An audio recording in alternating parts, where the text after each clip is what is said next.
കൊല്ലത്ത് ഫീൽഡ് വർക്കിനെത്തിയ ആരോഗ്യ പ്രവർത്തകന് സഹോദരന്മാരുടെ മർദ്ദനം.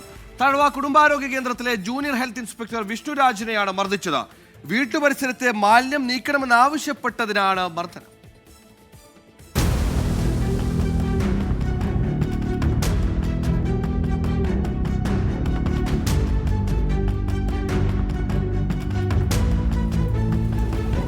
ദേശീയ ഡെങ്കി ദിനാചരണത്തിന്റെ ഭാഗമായി വീടുകൾ സന്ദർശിച്ച് മാലിന്യ സംസ്കരണത്തെക്കുറിച്ച് ബോധവൽക്കരണം നടത്താനാണ് കൊല്ലം തഴവ കുടുംബാരോഗ്യ കേന്ദ്രത്തിലെ ജൂനിയർ ഹെൽത്ത് ഇൻസ്പെക്ടർ വിഷ്ണുരാജ് ആശാപ്രവർത്തകർക്കൊപ്പം പാവുമ്പയിലെത്തിയത്.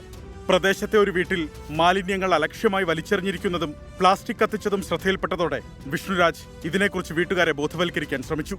ഇതോടെ വീട്ടുടമ മോഹനൻ പ്രകോപിതനായി വിഷ്ണുവിന്റെ നേരെ അസഭ്യവർഷം നടത്തി. തൊട്ടുപിന്നാലെ സഹോദരൻ അജയകുമാർ എത്തി ഉദ്യോഗസ്ഥനെ മർദ്ദിക്കുകയായിരുന്നു.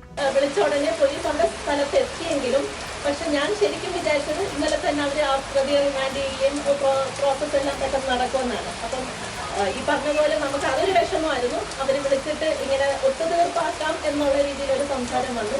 അതൊരിക്കലും നമ്മൾക്ക് ചെയ്യാൻ പറ്റത്തില്ല. കരുനാഗപ്പള്ളി പോലീസിൽ പരാതി നൽകിയ വിഷ്ണു താലൂക്ക് ആശുപത്രിയിൽ ചികിത്സ തേടി. സംഭവത്തിൽ പ്രതിഷേധിച്ച് NGO യൂണിയന്റെയും സ്റ്റാഫ് കൗൺസിലിന്റെയും നേതൃത്വത്തിൽ തഴവയിൽ പ്രകടനവും പ്രതിഷേധ യോഗവും നടത്തി.